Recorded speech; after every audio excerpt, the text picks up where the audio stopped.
ಎಲ್ಲರಿಗೂ ನಮಸ್ಕಾರ. ಇಷ್ಟೊತ್ತಾಗಲೇ ತಮ್ಮನೇಲಲ್ಲಿ ನೋಡಿರ್ತೀರ ಅಲ್ವಾ, ಪ್ರಕೃತಿ ಮಧ್ಯೆ ಇರುವಂಥ ಒಂದು ಸುಂದರವಾದ ಮನೆಗೆ ಕರ್ಕೊಂಡು ಹೋಗ್ತಾ ಇದ್ದೀನಿ. ಬನ್ನಿ, ಇದಿರೋದು ಕೇರಳದಲ್ಲಿ. ನೋಡ್ತಿದ್ದಂಗೆ ಗೊತ್ತಾಗುತ್ತೆ ನಿಮಗೆ ಎಷ್ಟು ಚೆನ್ನಾಗಿದೆ ನೋಡಿ. ಸುತ್ತ ರೋಡ್ ಪಕ್ಕನೇ ಮನೆ ಇರೋದು, ಬಾವಿ ಇದೆ ಒಳಗಡೆ, ಅಂದರೆ ಅದನ್ನ ಮುಚ್ಚಿಬಿಟ್ಟಿದ್ದಾರೆ ನೆಟ್ಟಾಕಿ, ಆಯಿತಾ. ಮನೆ ಮುಂಚೆ ಎಲ್ಲ ಬಾವಿ ಇರ್ತಿತ್ತಲ್ವ ಪ್ರತಿ ಮನೆ ಹತ್ರನೂ, ಹಂಗೆ ಇವರು ಹಳೇ ಮನೆನ ತುಂಬ ಚೆನ್ನಾಗಿ ಆಲ್ಟ್ರೇಷನ್ ಮಾಡಿಸಿದ್ದಾರೆ. ಪ್ರಕೃತಿ ಮಧ್ಯೆ ಇದೆ ನೋಡಿ. ನೋಡ್ತಾ ಇದ್ದೀರಾ ಅಲ್ವಾ, ಎಂಟ್ರೆನ್ಸ್ ಇದು ವಿಶಾಲವಾಗಿದೆ. ಗೇಟ್ ತಗೊಂಡು ಒಳಗಡೆ ಬಂದ ತಕ್ಷಣ ದೊಡ್ಡ ಗಾರ್ಡನ್ ಇದೆ. ಸುತ್ತ ಅವ್ರದ್ದು ಅಡಿಕೆ ಮತ್ತು ಮೆಣಸು, ಅಡಿಕೆ ಅಲ್ಲ ಸಾರಿ, ಮೆಣಸು, ರಬ್ಬರು, ಈ ಥರ ದೊಡ್ಡದು ಒಂದು ಇದಿದೆ ತೋಟ. ಹೂಗಳಾಗಿರ್ಬೋದು, ರೋಸ್ ಗಿಡ ಆಗಿರ್ಬೋದು, ಒಂದಕ್ಕೊಂದು ಎಷ್ಟು ಚೆನ್ನಾಗಿದೆ ನೋಡಿ. ರೋಡಿಂದ ಆ ಕಡೆನೂ ಮರ ಗಿಡ, ಪ್ರಕೃತಿ ಎಷ್ಟು ಚೆನ್ನಾಗಿದೆ ಅಂತಂದರೆ ನೋಡಿ. ಸ್ವಲ್ಪ ಸಂಜೆ ಆಗ್ತಿದ್ದಂಗೆ ತುಂಬ ತಣ್ಣಗಾಗುತ್ತೆ, ಆದರೆ ಇವಾಗ ಸಮ್ಮರ್ ಆಗಿರೋದ್ರಿಂದ ಸೆಕೆ ತುಂಬಾ ಇದೆ. ಇಷ್ಟು ಪ್ರಕೃತಿ ಮಧ್ಯೆ ಇದ್ದರೂ ಕೂಡ ತುಂಬ ಸೆಕೆ ಇದೆ ಅಂತಲೇ ಹೇಳ್ಬೋದು. ಸಾಯಂಕಾಲ ಆಗ್ತಾ ಆಗ್ತಾ ತುಂಬ ತಣ್ಣಗಾಗುತ್ತೆ. ಇದು ನಮ್ಮ ಅತ್ತಿಗೆಯವ್ರ ಮನೆ, ಎರಡನೇ ಮನೆ. ಮೊದಲನೇ ಮನೆದು ಹಾಕಿದ್ದೀನಿ ನಾನು ವೀಡಿಯೋನ, ಕೇರಳದಲ್ಲಿರೋವಂಥದ್ದವರು, ವಯನಾಡಲ್ಲಿ. ಮೊದಲನೇದು ಒಂದು ಮನೆದು ಹಾಕಿದ್ದೀನಿ ನೋಡಿ. ಇಂಟ್ರೆಸ್ಟ್ ಇದ್ದರೆ ಫ್ರೀ ಆಗಿದ್ದಾಗ ಹೋಗಿ ನೋಡಿ, ಇದರಲ್ಲಿದೆ, ನನ್ನ ಪ್ಲೇಲಿಸ್ಟಲ್ಲಿದೆ. ಇದು ನೋಡಿ, ಗೇಟ್ ತೊಗೊಂಡು ಇರೋ ಸಿಸ್ಟರ್ಸು, ನಮ್ಮ ಅತ್ತಿಗೆ ಮತ್ತು ಅವರ ಸಿಸ್ಟರು. ಬಾಗಿಲು ಅಷ್ಟೇ ನನಗೆ ತುಂಬ ಇಷ್ಟ ಆಯಿತು. ಅದು ಚಿಲ್ಕ ಆಗಿರ್ಬೋದು, ಆ ಲಾಕಿಂಗ್ ಸಿಸ್ಟಮ್ ಆಗಿರ್ಬೋದು, ಎಲ್ಲ ತುಂಬ ಚೆನ್ನಾಗಿದೆ ರೀ. ಒಂದಕ್ಕೊಂದು ಲ್ಯಾಂಡ್ಸ್ಕೇಪು ಅಷ್ಟೇ ತುಂಬ ಚೆನ್ನಾಗಿ ಮಾಡಿಸಿದ್ದಾರೆ. ಎಂಟ್ರಿ ಆಗ್ತಿದ್ದಂಗೆ ಒಂದು ಹಾಲು. ಇದು 3 BHK ಹೌಸು. ಸುತ್ತಮುತ್ತ ನಾನು ಹೇಳ್ದಂಗೆ ರಬ್ಬರು, ಮೆಣಸು, ಬಾಳೆ ಎಲೆ, ಬಾಳೆ ಗಿಡ ಎಲ್ಲ ತುಂಬ ಚೆನ್ನಾಗಿದೆ. ಆರಾಮಾಗಿ ಸಾಯಂಕಾಲ ಆಯಿತು ಅಂತಂದರೆ ಸಾಯಂಕಾಲದೊತ್ತು ಬಂದು ನೋಡಿ, ಈ ಥರ ಕೂತ್ಕೊಂಡ್ರೆ ಮುಂದೆ ಎಷ್ಟು ಚೆನ್ನಾಗಿರುತ್ತೆ. ಒಂಥರ ಪೀಸ್ಫುಲ್ಲು. ಹಕ್ಕಿಗಳ ಕಲರವ, ಯಾವುದೇ ವೆಹಿಕಲ್ದು ಜಂಜಾಟ ಇಲ್ಲ. ತುಂಬ ಅಂದ್ಬಿಟ್ಟೇನು ಸಿಟಿಗೆ ಏನು ದೂರ ಇಲ್ಲ, ಇದು ತುಂಬ ಹತ್ರನೇ ಇರೋದು. ಆದರೆ ಮನೆ ಇರೋದು ತೋಟದ ಮಧ್ಯೆ ಆಗಿರೋದ್ರಿಂದ ಒಂದು ಸ್ವಲ್ಪ ಶಾಂತವಾದ ವಾತಾವರಣ ಇದೆ. ಆಗೊಂದು ಈಗೊಂದು ವೆಹಿಕಲ್ ಓಡಾಡುತ್ತೆ, ಅದರ ಶಬ್ದ ಬಿಟ್ಟರೆ ನೆಮ್ಮದಿಯಾಗಿರ್ಬೋದು ನೋಡಿ. ಒಳಗಡೆಯಿಂದ ಇದು ಟೆರೆಸ್ಗೆ ಹೋಗೋಕ್ಕೆ ಮಾಡಿಸಿರೋವಂಥದ್ದು ಸ್ಟೇರ್ ಕೇಸು.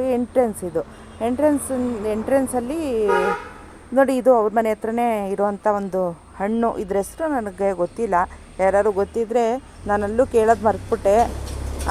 ಕಮೆಂಟ್ ಸೆಕ್ಷನಲ್ಲಿ ತಿಳಿಸಿ. ತುಂಬ ಚೆನ್ನಾಗಿರುತ್ತೆ, ಒಂಥರ ಉಳ್ಳುಳ್ಳಿ, ಒಂಥರ ಏನೋ ಒಂಥರ ಚೆನ್ನಾಗಿರುತ್ತೆ. ತುಳಸಿ ಗಿಡಕ್ಕೆ ನಾವು ಎಷ್ಟು ಕಷ್ಟಪಡ್ತೀವಿ, ಒಂದು ತುಳಸಿ ಗಿಡ ತೊಗೋಬೇಕು ಸಿಗಬೇಕು ಅಂತಂದರೆ ನಾವು ಸಿಟಿಗಳ ಕಡೆ ಎಲ್ಲ. ಇವ್ರ ಮನೆ ಸುತ್ತಮುತ್ತ ತುಂಬ ಕೃಷ್ಣ ತುಳಸಿ ಅಂತ ಹೇಳ್ತಾರಲ್ವ, ಅದೆಲ್ಲ ತುಂಬ ಇದೆ ಗಿಡಗಳು. ಒಂಥರ ಖುಷಿಯಾಗುತ್ತೆ. ಮನೆಯಿಂದ ಹಿಂದ್ಗಡೆ ಹೋದರೆ ಅಲ್ಲಿ ನೋಡಿ, ಈ ಥರ ಗಾರ್ಡನ್ ಇದೆ. ಬಾತುಕೋಳಿಗಳು ಸಾಕಿದ್ದಾರೆ. ಆಮೇಲೆ ತುಂಬ ಚೆನ್ನಾಗಿದೆ ರೀ. ಏನು ಎಕ್ಸ್ಪ್ಲೇನ್ ಮಾಡಿದ್ರು ಅದು ಸಾಲಲ್ಲ ಅನ್ಸುತ್ತೆ. ನನಗಂತೂ ತುಂಬ ಖುಷಿ. ಇಂಥ ವಾತಾವರಣದಲ್ಲಿ ಇರಬೇಕು ಅಂತಂದರೆ ತುಂಬ ಖುಷಿ ಆಗುತ್ತೆ. ನಮ್ಮ ಬೆಂಗಳೂರಲ್ಲಿ ಎಲ್ಲಿ ಸಾಧ್ಯ, ನಮ್ಮ ಸಿಟಿಗಳ ಕಡೆ ಅಲ್ವಾ. ಇಷ್ಟಿಷ್ಟು ದೊಡ್ಡ ಜಾಗ ನಾವು ಮೇಂಟೈನ್ ಮಾಡೋಕ್ಕೂ ಆಗೋಲ್ಲ, ತಗೊಳ್ಳೋವಂಥ ಪರಿಸ್ಥಿತಿಲೂ ಇರೋಲ್ಲ. ಅವ್ರು ನೋಡಿ ತೋಟದ ಮಧ್ಯೆ ಎಷ್ಟು ಚೆನ್ನಾಗಿ. ತೋಟ ಅಂತಂದರೆ ಇದು ಸಿಟಿಯಿಂದ ಹೇಳೋದ್ನಲ್ವ, ಹತ್ರನೇ ಇದೆ, ದೂರ ಏನೂ ಇಲ್ಲ ನೋಡಿ. ಇದು ಎಂಟ್ರೆನ್ಸ್ ಆಗ್ತಿದ್ದಂಗೆ ಒಂದು ಚಿಕ್ಕ ಹಾಲ್ ಬರುತ್ತೆ. ಆಮೇಲೆ ಒಂದು ರೂಮ್ ಬರುತ್ತೆ ಲೆಫ್ಟ್ ಸೈಡಲ್ಲಿ. ರೈಟ್ ಸೈಡಲ್ಲಿ ಒಂದು ರೂಮ್ ಬರುತ್ತೆ, ಮಿಡಲಲ್ಲಿ ಒಂದು ರೂಮ್ ಬರುತ್ತೆ. ಆಮೇಲೆ ಕಿಚನ್ 3 ಇದೆ. ಒಂದು ಯುಟಿಲಿಟಿ, ಒಂದು ಇದು ಮಾಮೂಲಿ ಒಲೆಯಲ್ಲೆಲ್ಲ ಮಾಡ್ತಾರಲ್ಲ ಅದಕ್ಕೊಂದು ಮಾಡಿಸಿದ್ದಾರೆ. ಮಾಮೂಲಿ ಗ್ಯಾಸ್ ಇಟ್ಕೊಳ್ಳೋಕೆ ಒಂದು ಕಿಚನ್ನು ನೋಡಿ. ಇದೆ ಹಾಲು. ಇವರೇ ನಮ್ಮ ಅತ್ತಿಗೆ. ಹಾಲಿಂದ ಲೆಫ್ಟ್ ಸೈಡ್ಗೆ ಹೋದರೆ ಒಂದು ನೋಡಿ, ಇವಾಗ ತೋರಿಸ್ತೀನಿ. ಇದೊಂದು ಬೆಡ್ರೂಮು ಚಿಕ್ಕದು. ಅಜ್ಜಿ ಇದ್ದರು ಅವ್ರ ಮನೇಲಿ, ಅವ್ರ ಮುತ್ತಜ್ಜಿ, ಅವ್ರಿಗೋಸ್ಕರ ಮಾಡಿಸಿದ್ದಂಥ ರೂಮು ಇದು. ಒಂದು ಸ್ವಲ್ಪ ಮೀಡಿಯಮ್ ಸೈಜಲ್ಲಿದೆ. ಅವರು ಇಲ್ಲೊಂದು ಪೇಂಟಿಂಗ್ ಹಾಕ್ಕೊಂಡಿದ್ದಾರೆ ಹಾಲಲ್ಲಿ. ಇದು ಸೆಕೆಂಡ್ ಬೆಡ್ರೂಮು. ಇಲ್ಲೇನು ಅಂತಂದರೆ ವಿಶೇಷ, ಈಗೆಲ್ಲ ಇದೇ ಕಾನ್ಸೆಪ್ಟಲ್ಲಿ ಮಾಡಿಸ್ತಾರೆ ಸಿಟಿಗಳ ಕಡೆನೂ. ವಾರ್ಡ್ರೋಬ್ಗೆ ವಾರ್ಡ್ರೋಬ್ ಪಕ್ಕನೇ ನೋಡಿ, ಈ ಥರ ಡೋರ್ ಓಪನ್ ಮಾಡಿದ್ರೆ ಇದಾಗಬೇಕು, ಟಾಯ್ಲೆಟ್, ಬಾತ್ರೂಮು ಎಲ್ಲ ಒಳಗಡೆನೇ ಇರುತ್ತೆ. ಇದು ಸ್ಪೇಸ್ ಕೂಡ ನಮಗೆ ಕಡಿಮೆ ತಗೊಳುತ್ತೆ, ಮತ್ತು ಒಂದು ಅಟ್ಯಾಚ್ ಬಾತ್ರೂಮ್ ಕೂಡ ಆಗುತ್ತೆ. ಆ ಥರ ಇವಾಗೆಲ್ಲ ಕಾನ್ಸೆಪ್ಟ್ ಬರ್ತಾ ಇದೆ. ತುಂಬ ಅದು ಒಳ್ಳೆಯದು ಅನಿಸುತ್ತೆ ಆ ಥರ ಕಾನ್ಸೆಪ್ಟಲ್ಲಿ ಮಾಡಿಸೋದು ಅಲ್ವಾ. ಇದು ಅದೊಂದು ರೂಮು, ಇದೊಂದು ರೂಮು, ಇದೊಂದು ರೂಮು, 3ನೇ ರೂಮು ನೋಡಿ. ಇಲ್ಲಿ ಯಾರೂ ಇರಲ್ಲ ಅಂತ ಅಂದ್ಬಿಟ್ಟು ಹಂಗೆ ಬಿಟ್ಟಿದ್ದಾರೆ. ಬರೀ ಕಾಟ್ ಹಾಕ್ಬಿಟ್ಟು ಇಲ್ಲಿ ಯಾರು ಸ್ಟೇ ಮಾಡೋದಿಲ್ಲ, ಯಾರು ಗೆಸ್ಟ್ಗಳು ಬಂದರೆ ಅವ್ರಿಗೋಸ್ಕರ ಅಂತ ಹಂಗೆ ಬಿಟ್ಟಿದ್ದಾರೆ. ಹಾಲಲ್ಲಿ ಇದೊಂದು ಡೈನಿಂಗ್ ಟೇಬಲ್ ಇಟ್ಕೊಂಡಿದ್ದಾರೆ ನೋಡಿ. ಇವರೇ ನಮ್ಮಣ್ಣ, ಅತ್ತಿಗೆ ಮತ್ತು ಅವ್ರ ತಂದೆ ಆಯಿತಾ. ಕಿಚನ್ ಅಷ್ಟೇ ತುಂಬ ಇಷ್ಟ ಆಯಿತು ನನಗೆ. ಒಂಥರ ವುಡ್ ವರ್ಕ್ ಎಲ್ಲ ತುಂಬ ಚೆನ್ನಾಗಿ ಮಾಡಿಸಿದ್ದಾರೆ. ಇದು ಅಷ್ಟೇ ಒಲೆ ಅದೊಂದು ಕಿಚನ್ ಮಾಡಿಸಿದ್ದಾರೆ ಅಲ್ವಾ, ಅದು ಕೂಡ ತುಂಬ ಚೆನ್ನಾಗಿದೆ. ಇವಾಗೆಲ್ಲ ಸೌದೆಯಲ್ಲಿ ಅಡುಗೆ ಮಾಡೋದು ಅಂತಂದರೆ ನಮಗೆ ತುಂಬ ಅಪರೂಪ. ಆ ಥರದ್ದು ಸಿಟಿಲಂತೂ ನೋಡೋಕ್ಕೆ ಸಾಧ್ಯನೇ ಇಲ್ಲ ಬಿಡಿ. ಆದರೆ ಆ ಸೌದೆ ಒಲೆಯಲ್ಲಿ ನಾವು ಮಡಿಕೆಯಲ್ಲಿ ಮಾಡಿದಂಥ ಅಡುಗೆ ರುಚಿನೇ ಬೇರೆ ಬಿಡಿ. ಇವಾಗೆಲ್ಲ ಪುನಃ ವಾಪಸ್ ಬರ್ತಾಯಿದೆ ಆ ಮಡಿಕೆ ಕುಡಿಕೆ ಎಲ್ಲ. ಒಲೆ ಬರುತ್ತೋ ಇಲ್ವೋ ಅದು ಡೌಟ್ ಇದೆ ಸಿಟಿಗಳ ಕಡೆಗೆ. ಆದರೆ ಅಲ್ಲೊಂದು ಇಲ್ಲೊಂದು ನೋಡ್ಬೋದು ನೋಡಿ. ಇದು ಕಿಚನ್ನು ವುಡ್ ವರ್ಕ್ ನಂಗೆ ತುಂಬ ಇಷ್ಟ ಆಯಿತು. ನೋಡಿ ಒಂಥರ ಟೆಂಪಲ್ ಟೈಪ್ ಇದೆ ನೋಡಿ ಅವ್ರದ್ದು ಚಿಮ್ನಿ ಹತ್ರ. ಅದು ಒಂಥರ ಚೆನ್ನಾಗಿದೆ. ಅದು ಅವ್ರ ತಾಯಿ ಜ್ಯೂಸ್ ಮಾಡಿಕೊಡ್ತಾ ಇದ್ರು ನಮಗೆ ನೋಡಿ. ಇದೊಂದು ಕಿಚನ್ನು ಅದೇ ಹೇಳಿದ್ನಲ್ಲ ಸೌದೆ ಒಲೆಯಲ್ಲಿ ಮಾಡೋ ಅಂಥದ್ದು ಅಂತ.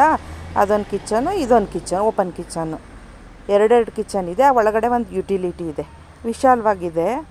ತುಂಬ ನನಗೆ ಖುಷಿ ಆಯಿತು. ನನಗೆ ಮನೆ ಎಲ್ಲ ಕಡೆಯೂ ಸಿಗ್ಬೋದು ಈ ಥರ ನೋಡಿ. ಇದೇ ಒಲೆಯಲ್ಲಿ ನೋಡಿ ಮುಚ್ಚಿಬಿಟ್ಟಿರ್ತಾರೆ ಲಿಡ್ಡು, ಒಲೆಗೂ ಕೂಡ ಉಪಯೋಗಿಸಿದ್ಮೇಲೆ. ಒಂಥರ ಕಾನ್ಸೆಪ್ಟ್ ಚೆನ್ನಾಗಿದೆ ಅಲ್ವಾ. ಅವ್ರು 2 ಮನೇಲೂ ನಮ್ಮ ಅತ್ತಿಗೆಯವರು ಇದೇ ಥರ ಮಾಡಿಸಿದ್ದಾರೆ. ಒಲೆ ಒಂದು ಅವ್ರ ಸಿಸ್ಟರ್, ಅವ್ರ ತಾಯಿ, ನಮ್ಮ ಅತ್ತಿಗೆಯವ್ರ ಸಿಸ್ಟರು ಮತ್ತು ಅವ್ರ ತಾಯಿ. ನಮ್ಮ ಅತ್ತಿಗೆಯವ್ರದ್ದು ಮೊದಲನೇ ಮನೆ ಇದೆಯಲ್ಲ, ಅದಕ್ಕೂ ಕೂಡ ಅವರು ಒಲೆಯದು ಒಂದು ಕಿಚನ್ ಇಟ್ಟಿದ್ದಾರೆ. ನಾರ್ಮಲ್ ಕಿಚನ್ ಒಂದಿದೆ. ಇಲ್ಲೂ ಕೂಡ 2ನೇ ಮನೆಗೂ ಅದೇ ಥರ ಮಾಡಿಸಿದ್ದಾರೆ. ನಾನು ಹೇಳಿದ್ನಲ್ಲ, ಇಂಟ್ರೆಸ್ಟ್ ಇದ್ದರೆ ನನ್ನ ಪ್ಲೇ ಲಿಸ್ಟಲ್ಲಿದೆ, ಆ ಮನೆಯೂ ಕೂಡ ಹೋಗೊಂದ್ಸರಿ ನೋಡಿ ಫ್ರೀ ಆಗಿದ್ದಾಗ.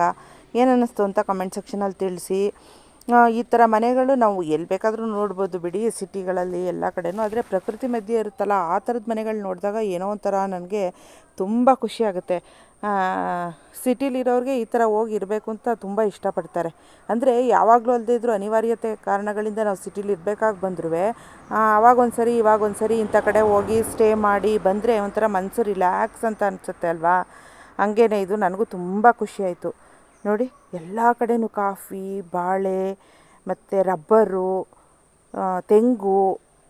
ಮೇಯ್ನು ನಮ್ಮ ಅತ್ತಿಗೆಯವ್ರದ್ದು ರಬ್ಬರ್ ಬೆಳೆ, ಅದು ತುಂಬ ಒಳ್ಳೆ ಬೆಳೆ ಅಂತ ಇಲ್ಲಿ. ಈಗ ಇಲ್ಲೆಲ್ಲ ಸ್ವಲ್ಪ ಇದು ಮಾಡಿಸ್ತಿದ್ದಾರೆ ಇನ್ನು ನೋಡಿ. ಬಾತುಕೋಳಿನೂ ಸಾಕಿದ್ದಾರೆ ಹಿಂದೆ ನೋಡಿ. ಅದಕ್ಕೋಸ್ಕರ ಒಂದು ಚಿಕ್ಕದಾಗಿ ರೂಮ್ ಥರನೂ ಕಟ್ಟಿದ್ದಾರೆ ನೋಡಿ. ಯಾರಿಗುಂಟು ಯಾರಿಗಿಲ್ಲ ರೀ.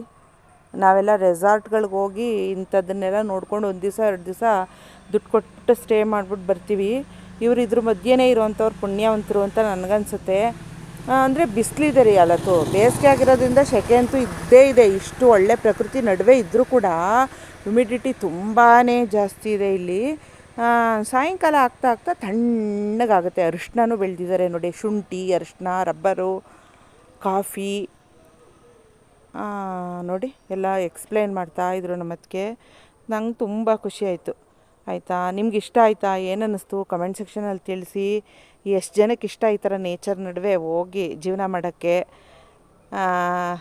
ತಿಳಿಸಿ ನೋಡಿ. ಅದು ಅರಿಶಿನ ಆವಾಗ್ತು.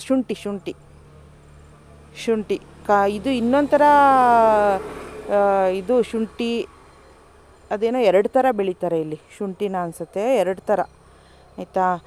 ಆಮೇಲೆ ಫ್ರೀ ಇದ್ದಾಗ ನನ್ನ ಚಾನಲ್ ನೋಡಿ ಬದನೆಕಾಯಿ, ವೆಜಿಟೇಬಲ್ಸ್ ಎಲ್ಲನೂ ಹಾಕಿದ್ರು. ಅಂದರೆ ಅಷ್ಟೊಂದೆಲ್ಲ ಇನ್ನೂ ಬಂದಿರಲಿಲ್ಲ, ಎಲ್ಲ ಹಾಕಿದ್ದಾರೆ. ಇವಾಗ ಮಳೆ ಸೀಸನ್ ಅಲ್ವಾ. ಮಳೆ ಸೀಸನಲ್ಲಿ ಬಂದರೆ ಇನ್ನೂ ಚೆನ್ನಾಗಿರುತ್ತೆ. ಬಂದರೆ ಅವಾಗೊಂದ್ಸರಿ ಒಂದು ಸ್ವಲ್ಪ ಚಿಕ್ಕದಾಗಿ ಶೇರ್ ಮಾಡ್ಕೊತೀನಿ. ಯಾಕೆಂದರೆ ನನಗೆ ತುಂಬ ಇಷ್ಟ ಈ ಥರದ್ದು ನೇಚರ್ ನೋಡಿ. ವುಡ್ ವರ್ಕ್ ಆಗಿರ್ಬೋದು, ಆ ಬಾಗಿಲಾಗಿರ್ಬೋದು, ಈ ಥರ ಕಿಚನ್ ಆಗಿರ್ಬೋದು. ಲಿಡ್ ಮುಚ್ಚಿಬಿಟ್ಟಿರ್ತಾರೆ ನೋಡಿ. ನಾನು ಆವಾಗಲೇ ಹೇಳಿದೆ ಅಲ್ವಾ, ಈ ಸೌದೆ ಒಲೆ ಇದು. ಇಂಥ ಒಲೆಯಲ್ಲಿ ಅಡುಗೆ ಮಾಡಿಕೊಂಡು ಊಟ ಮಾಡ್ತಾಯಿದ್ರೆ ಅದರ ಟೇಸ್ಟೇ ಬೇರೆ ರೀ ಅಲ್ವಾ. ಹಂಗೇ ಫ್ರೀ ಇದ್ದಾಗ ನನ್ನ ಚಾನಲಲ್ಲಿ ಎಲ್ಲ ವೀಡಿಯೋಸ್ನೂ ನೋಡಿ. ನಿಮ್ಗೇನಾದ್ರು ಇಷ್ಟ ಆಯಿತು, ಇನ್ನೂ ಸಬ್ಸ್ಕ್ರೈಬ್ ಮಾಡ್ಕೊಂಡಿಲ್ಲ ಅಂದರೆ ದಯವಿಟ್ಟು ಸಬ್ಸ್ಕ್ರೈಬ್ ಮಾಡ್ಕೊಂಡು ನೋಡಿ. ಇಷ್ಟ ಆದರೆ ಒಂದು ಥಮ್ಸ್ ಅಪ್ ಕೊಡಿ. ಕಮೆಂಟ್ ಸೆಕ್ಷನಲ್ಲಿ ನಿಮ್ಮ ಅನಿಸಿಕೆ ತಿಳಿಸಿ ನೋಡಿ. ಸಿಟಿಗೆ ಹತ್ರನೇ ಅವ್ರ ಮನೆ ಇರೋದು ಅಂತೆ ಅಲ್ವಾ. ನೋಡಿ ಆ ಪ್ರಕೃತಿ ಮಧ್ಯೆ ಮನೆ ಇದ್ದು ಒಂದು 10 ನಿಮಿಷ ಒಳಗಡೆ ಒಂದು 10 ನಿಮಿಷ ಈಚೆಗೆ ಬಂದರೆ ಈ ಥರ ಸಿಟಿ ಸಿಕ್ಕುತ್ತೆ. ಆ ಥರ ಸಿಟಿಲಿದ್ದಂಗೂ ಆಗುತ್ತೆ, ಈ ಥರ ಪ್ರಕೃತಿ ನಡುವೆನೂ ಇದ್ದಂಗೆ ಆಗುತ್ತೆ. ತುಂಬ ಚೆನ್ನಾಗಿರುತ್ತೆ ರೀ. ಮುಂದೆ ದೇವರ ಅನುಕೂಲ ಕೊಟ್ಟರೆ ಇಂಥ ಪ್ರಕೃತಿ ಮಧ್ಯೆನೇ ಒಂದು ಮನೆ ಮಾಡ್ಕೊಂಡು ಇದ್ಬಿಡ್ಬೇಕು ಅಂತ ನಂಗನ್ಸುತ್ತೆ. ಇದೆಲ್ಲ ಕಾಫಿ. ನೋಡಿ ಅಲ್ಲೊಂದು ಬೆಕ್ಕು ಕೂತ್ಕೊಂಡಿದೆ ಕಾಯ್ಕೊಂಡು. ಯಾಕೆಂದರೆ ನಮ್ಮ ಮನೆಯಲ್ಲೆಲ್ಲ ಪ್ರಾಣಿ ಪ್ರಿಯರು, ಪ್ರಾಣಿಗಳಿವೆ ಅಲ್ವಾ, ಅದಕ್ಕೆ. ನೆಕ್ಸ್ಟ್ ವೀಡಿಯೋಲಿ ಸಿಗ್ತೀನಿ. ನಮಸ್ಕಾರ.